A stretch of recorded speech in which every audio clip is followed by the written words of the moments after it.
opportunity to show up.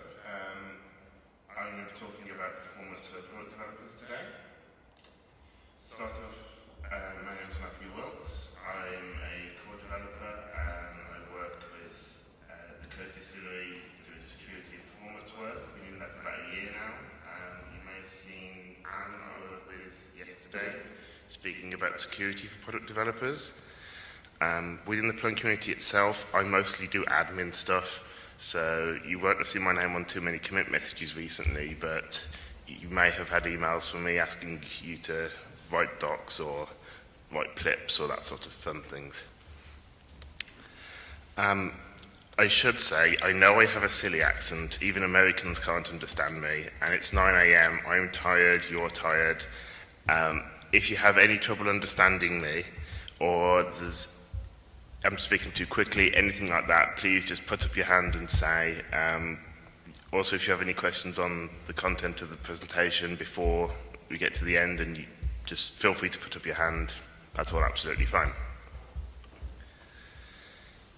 So, the state we're at the moment is Plone is pretty damn fast. About 4 or 5 years ago, a lot of people were worrying about Plone, saying it's really slow, I can use WordPress and everything's a lot quicker, I can use Drupal, everything's a lot quicker, why is Plone so slow? But it's really not anymore. After the work that was done in Plone 3.3 and Plone 4, we are one of the fastest CMSs around. I've got a site that's being served live on the internet, runs on a 256 megabyte VM. The reason it's so much is because we had WordPress on there and it didn't like 128, so we had to up it to 256, but Plone was okay on 128 as well.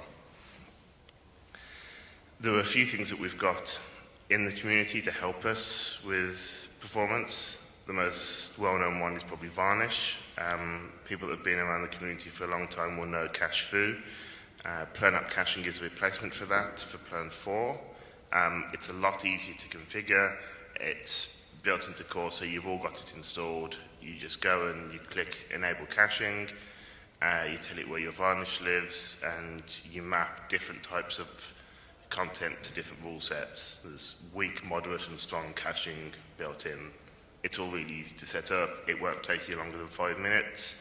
If you've got Varnish with the default settings in front of it, and cache foo with pretty much default settings, your site will be a lot faster.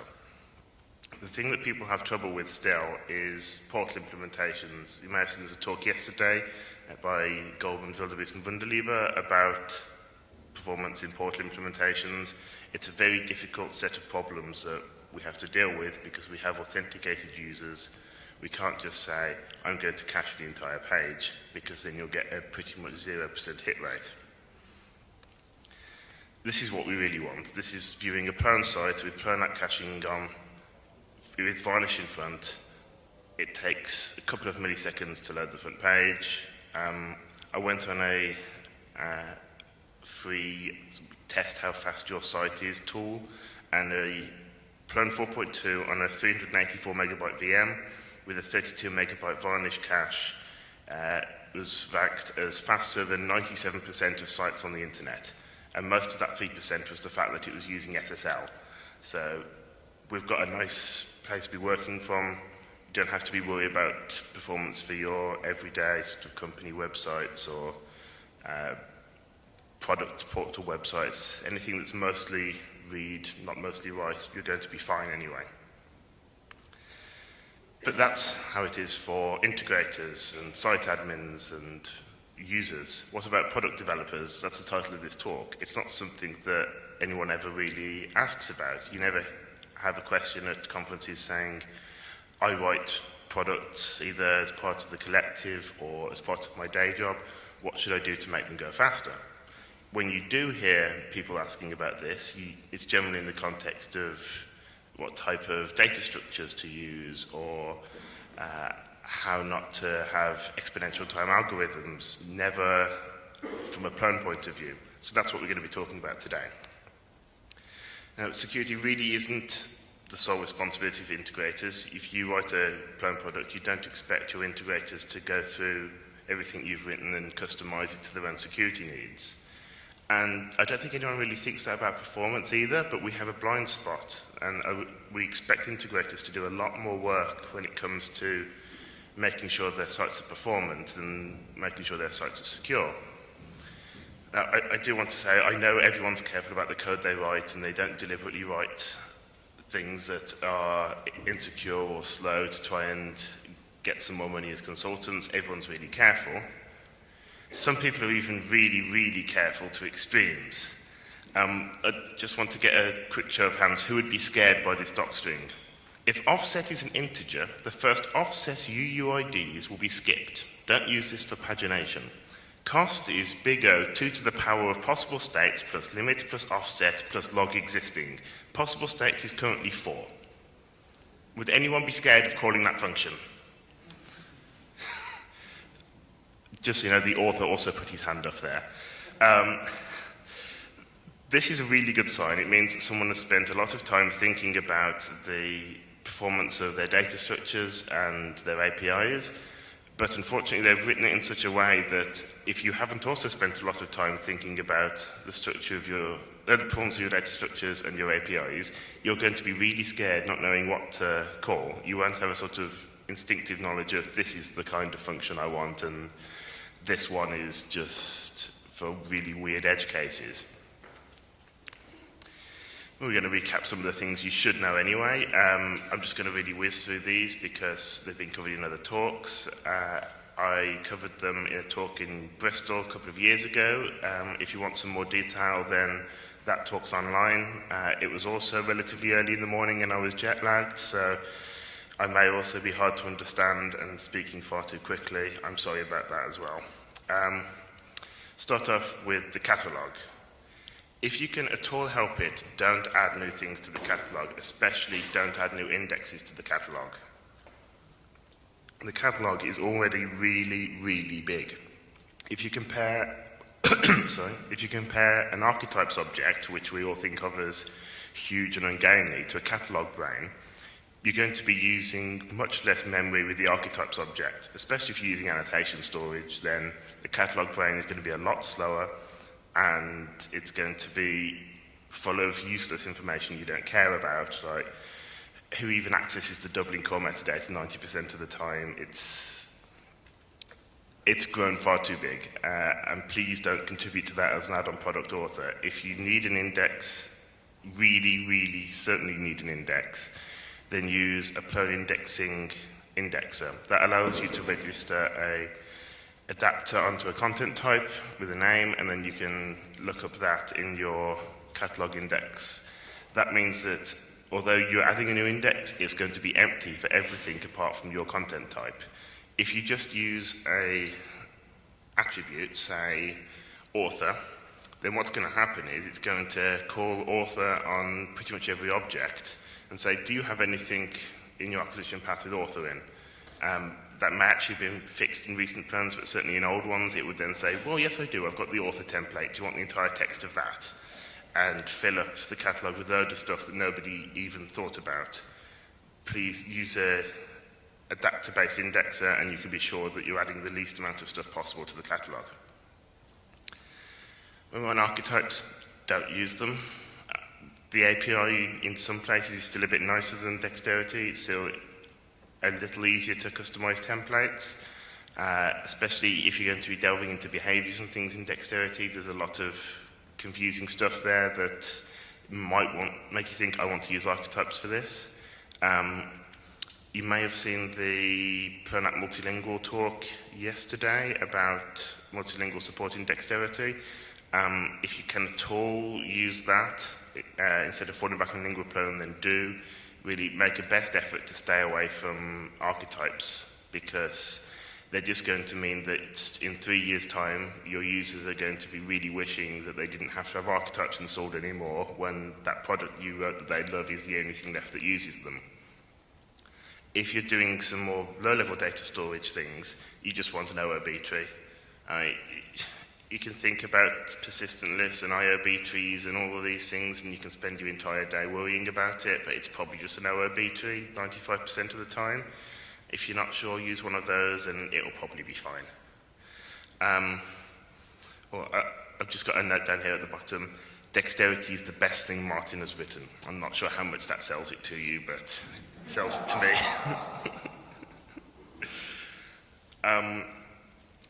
Try to avoid breaking objects from the ZODB. This is kind of the same thing we've been saying for years about using the catalogue, but it's better to break things from the ZODB than use the catalogue. It's even better just to cache things. ZODB has got a load of helper classes in it, like length, that allows you to store an integer in a conflict-free way to represent the number of items in something. If you need to know how many things are in a data structure, use an OR BTree, and I think that actually uses a length built in to keep track of what it's got, maybe not. If in doubt, use a length. It doesn't, okay, definitely use a length. It takes an extra couple of lines of code, and it means that if you care a lot about how many things are in that BTree, it's going to be a lot faster for you. And also, annotations are really cool. We've been using them a lot, especially in the last days of archetypes, because they mean that you can change data and not have to worry about the whole object being repersisted, which especially for images before blob storage was really important. Try to find a good balance. I know it's not very scientific, but the more annotations you have, the less often you're going to be writing huge objects with no changes to the ZODB, but also the more waste you're going to have in your caches. So try to pick a number that feels good. I know it's really not scientific. Have a play with it. Don't just assume that an annotation for everything is good or an annotation for nothing is good. There's probably a nice middle ground for your particular piece of code. Finally, for loops. If you see something that's indented by 16 spaces with a for loop in it, then have a bit of a look around above, because if it's inside a for loop and inside a for loop, then you're going to have a very slow piece of code. I've seen one where it was 3 for loops deep. The outer for loop was folder contents. The first inner one was the entire contents of the catalog, and the second inner one was the entire contents of the catalog, which meant that on a development site, there was no real noticeable difference. But as soon as we put it on a live server with, I think, 15 years of archived content, then the entire site just stopped. And it's not something you're going to notice on your development instance. It's something you're going to have to keep an eye out in your code. Try to avoid too many nested for loops. Finally, standard library, sets, its tools. There's all sorts of really nice things in there. Don't forget about them. They come up much more often than you'd think in product development.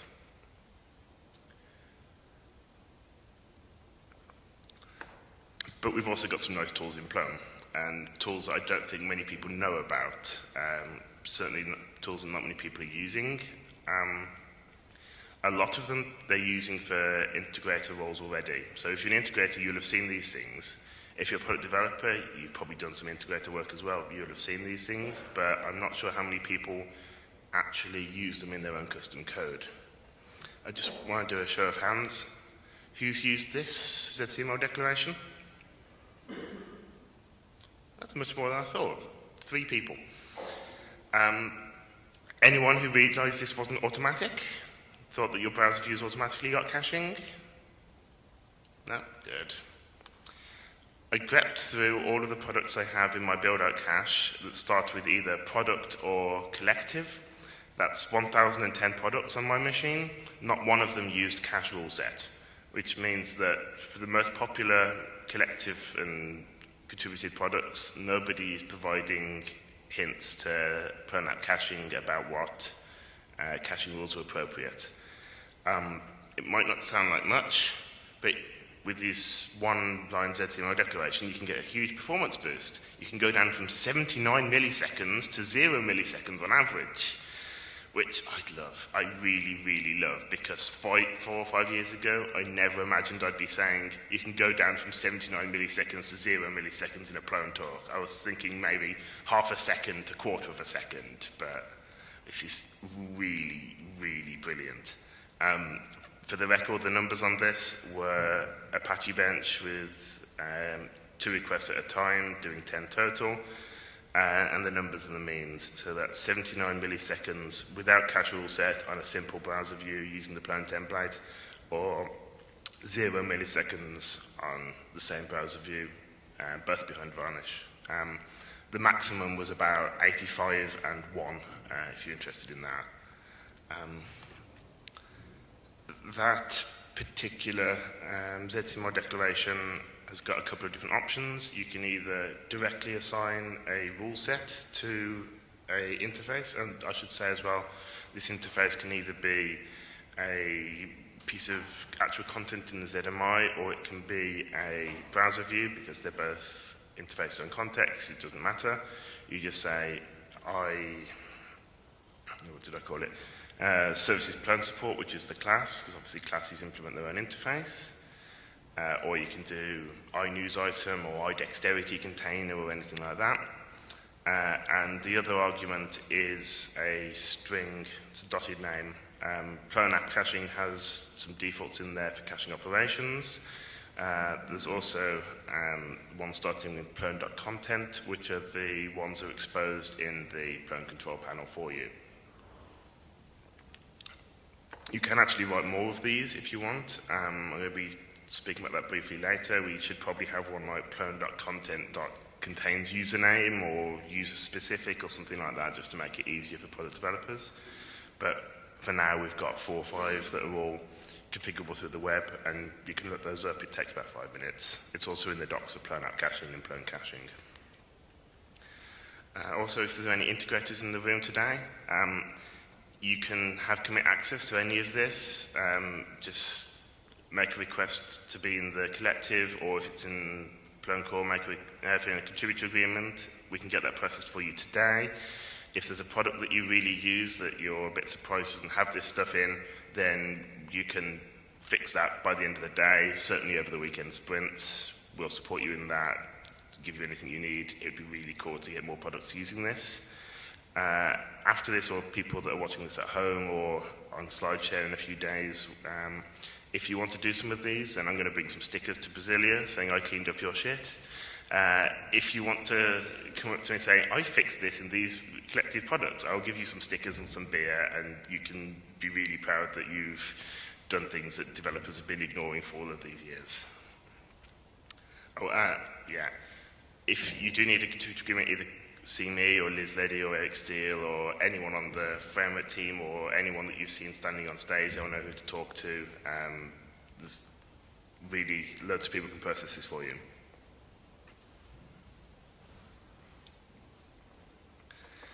Edge-side includes will be very familiar to people that have done Varnish in anger from a integrator point of view or sysops point of view.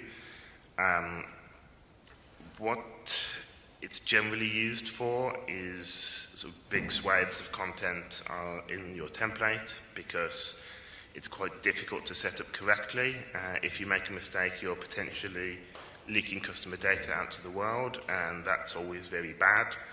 Even if you're not actually leaking anything, all you're doing is showing the wrong username, then people start losing confidence in the security of your system, and they think, I'm logged in as the wrong user, I could probably access all their data, I'm going to go and talk to the press.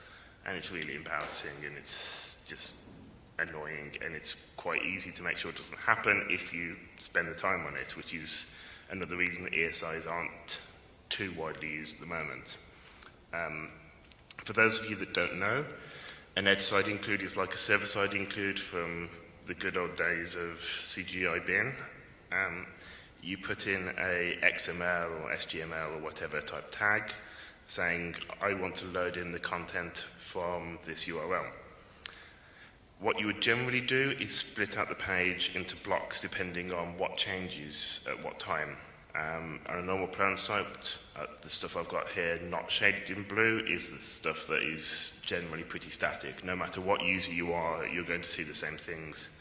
That's of course if you're a logged in user or anonymous user and it's published. If it's a private piece of content, then you're going to have to do some extra stuff here to make sure anonymous users can't see it, but we'll stick to everything's public for now.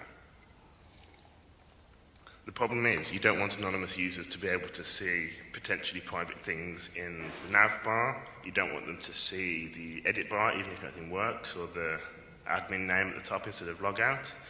So you have to be very careful that these things aren't sent up with the wrong settings. So when you're going to be caching the entire page, turn off splitting on cookie, and you're going to have to put those on edge side includes, otherwise they'll just be cached for everyone. Problem is, once you've taken out these, the AC cookie remove or the AC cookie vary or whatever it is in the default VCL, then people are going to start seeing admin. That's why you do need ESIs if you're going to be taking that out. The naive fix to that is just go to Plone App Caching's control panel and say, well, there's E tags here and that's conditional request serving. I'll just say that you only have the same page if you've got the same roles and it's the same as modified time.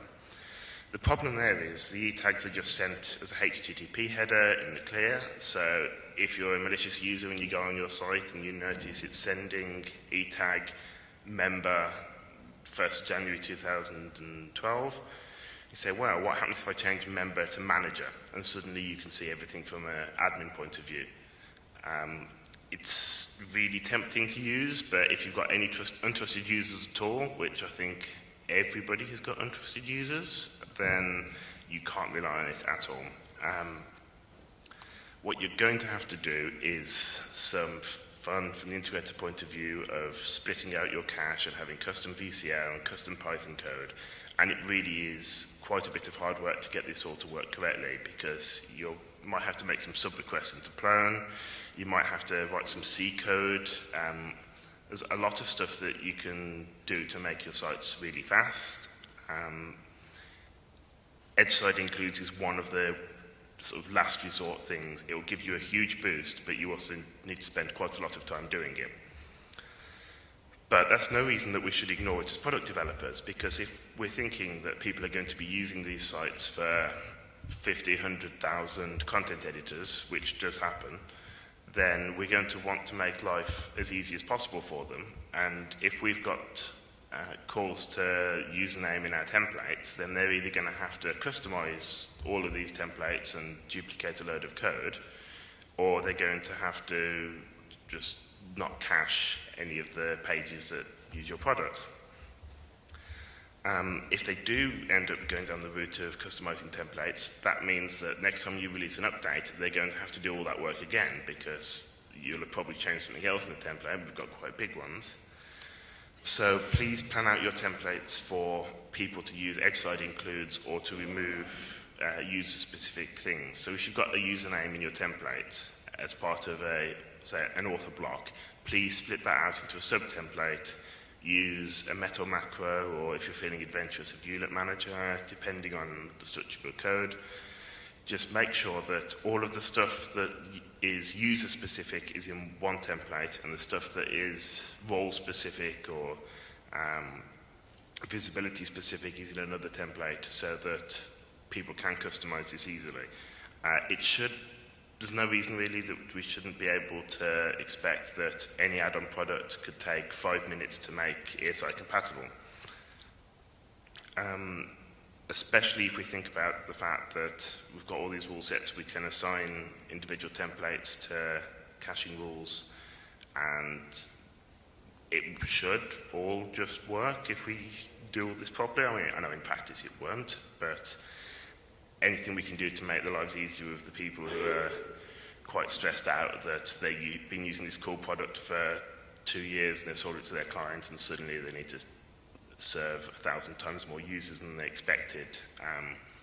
It not only makes their life easier, it's quite cool for you, because then you know your product has been used on this huge site, whereas what they might decide to do is just chuck it away and use a simpler implementation or rewrite all your templates. And if you've got people that have been working on a deadline to get something to work properly and they're pissed off with your code, I don't think there's much of a chance you're going to get those patches back as much as you'd like to. Anyway, it brings us around to testing the caching. As I said earlier, it's quite easy to accidentally get the wrong username in your templates if you configure Varnish wrong or configure Plone app caching incorrectly. It's really, really important that you run automated testing, not just on the product itself so that people can be confident that the Python code you've written is correct, but this is more from an integrator policy point of view, but also works a bit from a add-on product point of view. You need to say, okay, this template I'm expecting to be cached for users, so I'm going to write an automated test that accesses it as that user and then accesses it as that user again, and make sure that Zope only served one request and that the two files are identical and that the caching headers are correct, that sort of thing.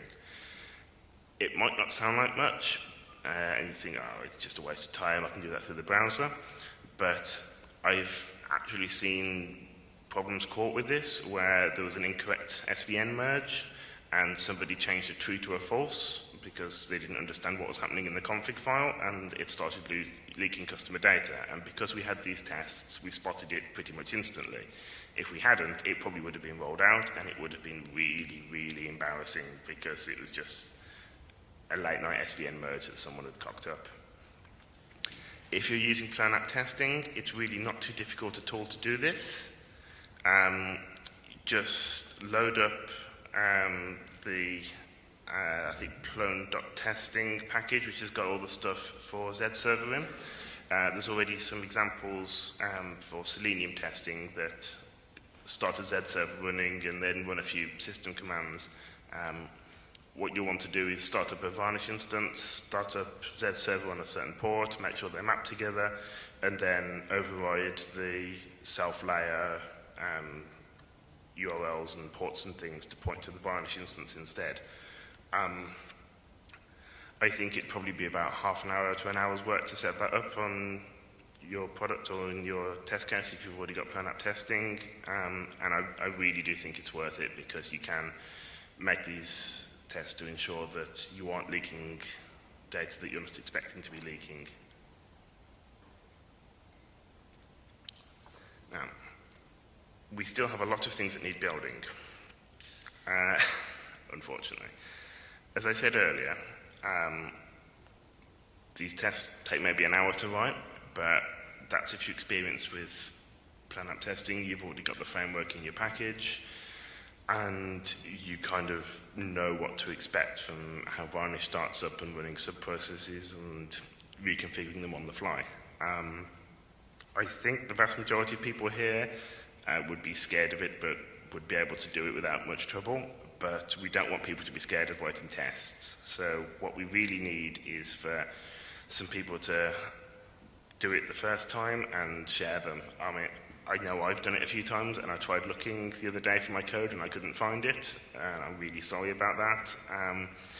If you do write this, or you do want to write this, or you want to sprint on it at the weekend, then that'd be brilliant. I'm more than happy to help out, try and get some of this stuff together, but we also need a lot of documentation.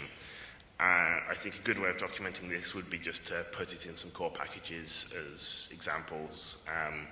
We all know that the documentation isn't always read for this kind of stuff, especially because there's only 3 people that have used the cache rule set directive, and it's pretty clear all over the documentation that it exists. So I think people are more likely in this situation to be reading code. And that, of course, has the side effect of meaning there's some packages that are going to run a fair bit quicker. Also, the Plone app caching rule sets. I did mention this briefly earlier. At the moment, we've got, I think, item view, content view, feed, static resource, and file. Those are fine for out-of-the-box Plone, but they're not really suited for content editor, for product authors to be relying on in their content, because you never know what people are going to have reconfigured them to do. They may have changed weak caching to actually cache in Varnish, for example, or to be publicly available instead of private, or any of these things. If you put that in, it might work by default and then have really strange side effects on a user's site. So I think it's going to be in everyone's best interest if we create a series of these rules and we all agree on using them Obviously, we could all create our own, and then when someone goes to the Plone App caching control panel, they see 30 or 40 different rule sets. Half of them are called member only, half of them are called anonymous, and it's going to be a really horrible configuration experience for everyone. That wouldn't be too much work. Again, it's something that could be completed over a sprint at the weekend. If anyone's interested in working on it, if they are, go and see me. If not, I'd like to spend the remaining 10 or 15 minutes talking about individual packages and the sort of things we can do, because I did this at the Bristol conference as well. We had a 10-minute Q&A at the end, and it ended up being one of the most useful bits of the session for people. So, does anyone have any particular products that they've been working on, or whether they're internal policy products or collective products that they're interested in making work faster and want any hints or tips or anything like that? Anyone? I know it's 9 a.m.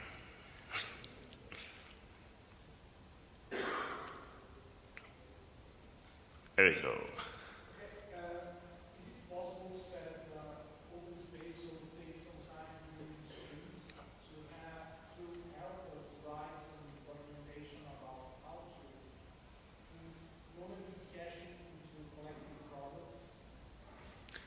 So the question was, is it possible to spend some time at an open space during the sprints to help with integrating into some collective products? It absolutely is, especially if any of you want to work on this, then that would be brilliant. I'm probably going to be running around like a headless chicken for most of the sprints, so what you're going to need to do is you're going to need to find me and just drag me over and sit me down with a cup of tea and say, we're doing this for the next 3 hours, and then I'll do it. But anyone else? Anything maybe on ESIs that you want to go into more depth on, or on the caching rule sets? No?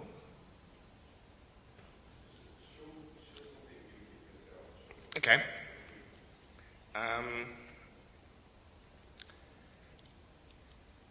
I think I'll go for Plone app content ratings, collective content ratings, something like that. There's a content ratings product. There's also Two Thumbs, which you'll have seen from the Plone conference website, for voting on talks. That's a really good example of something that could have been written with edge-side include things in mind. It's a tiny little block of content that gets called in a load of places, but it doesn't have any declarations on for what kind of headers to send out with it. So as soon as it gets to Varnish, it's just going to be ignored and said, okay, well, I don't know what to do with this. The problem is there are two sets of information being exposed there. There's what the user has voted and what the average votes are. And what the average votes are can be cached really easily. So if you'd split that out to being a function call that says, your user admin, you voted +1, or your user Spanktar, you haven't voted yet. I don't know why Spanky's always the example, it's just his name, I think.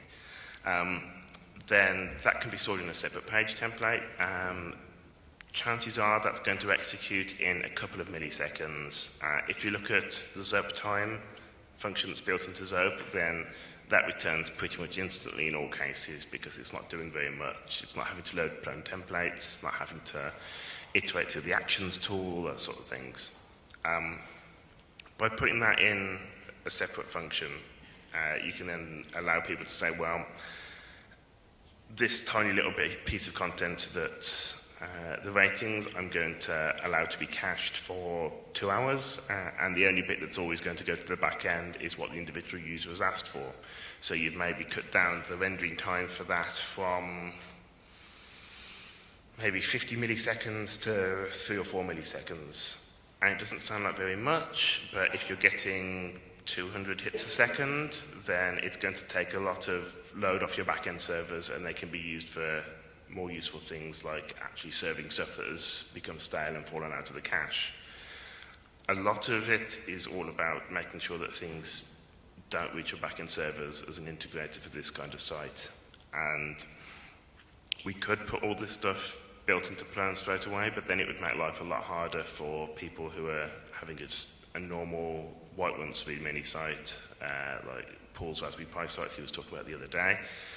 You don't really need to make those a little faster for logged in users. It's going to be a waste of everyone's time, and especially all the people that are just going to be reading it and having to spend 4 or 5 days configuring their Varnish to work correctly and write all these tests to make sure that they haven't done anything wrong when it just works out of the box already.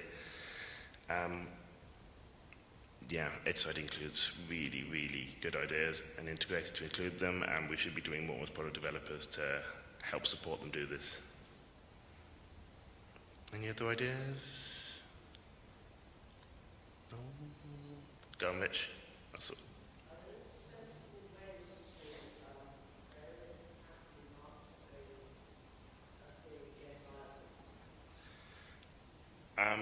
Yeah, kind of. The question was, are there any ways of safely and compactly marking something as being ESIable? And the answer is kind of. There is some conditional ESI code that allows you to wrap the actual code in something saying, if Edgeside includes is turned off, then include this, otherwise include this thing from a URL. The problem there is a lot of people are going to turn on Edgeside includes without writing these tests, and if they haven't got their Varnish configured correctly, then you're potentially screwing them over by doing this. I really don't know if there's going to be a good way of telling people that these things are possible. I think the best way of doing it is just to do it as many places as we can, and then tell people that Edgeside includes aren't too scary, get some nice documentation and examples written up, and when they come to do it, they'll say, oh, actually, yeah, it's not too bad. I just override this one template that's 2 lines long instead of overriding a 500-line template that's really confusing and has got references to internal data structures and all sorts of horrible things. Splitting things out by the set of roles that are going to access them is going to be the easiest way to segment your cache. One that we actually did using this, by the way, we had a browser view that when you hit it, you give it a URL within the site, and it gives you back the user's roles in context at that location. That seems a really strange thing to do, because Plone will do it for you as part of the normal request publishing system, but if you've got a cache in Varnish and you want to know whether or not you can serve something back to a user, you're going to have to use a vary header. The vary header support in Varnish is actually pretty awful, because you can only use inbound data. So you can say vary on cookie, and in that case, the cookie is going to be different for every logged in user. If they've got a status message, it's going to be different, so you're going to get a load of cache misses. You could set a second cookie that has the user's roles site-wide, but then you're going to get someone malicious come in and change it to have manager.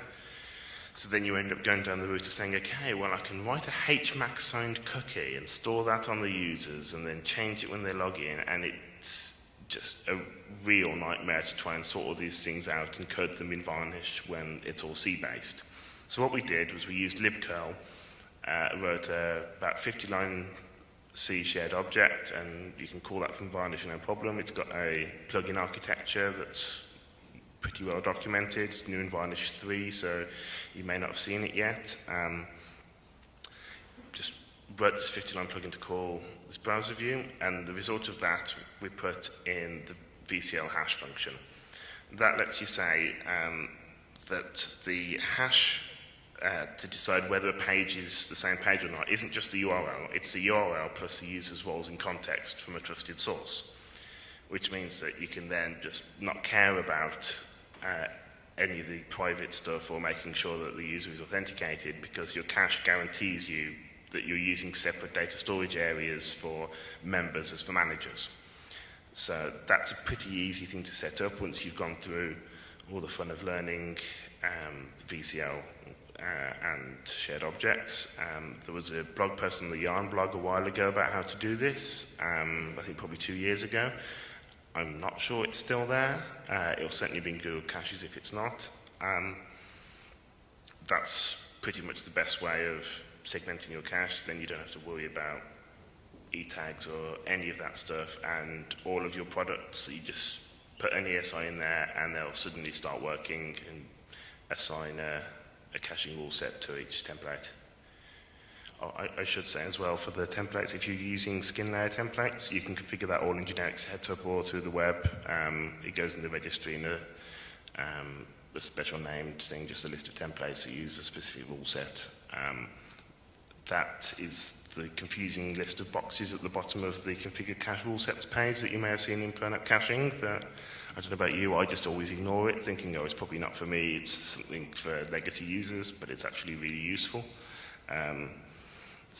Another piece of advice, actually read the UI and don't assume that things are for other people, because lots of it's really good, and I wish I'd read it earlier, because it would have made my sets a lot faster. Any other questions? We've got about 2 or 3 minutes left.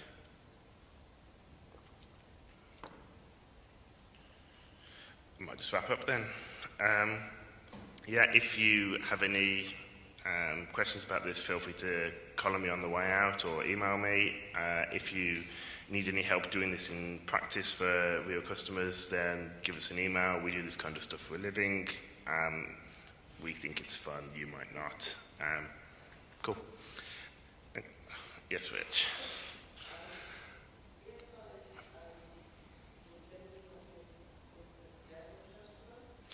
The question was, will ESIs not give Diazo a chance to run? Yeah, correct. You are going to want to do the least amount of stuff in ESI as possible, but what Diazo will do is quite happily move your ESI include tags around. So if you're moving a block that contains an ESI, then that ESI will go with it, so it will then be sorted out by Varnish later. Any other last minute ones? 2 minutes early, it's not too bad, better than last year. Thanks, guys.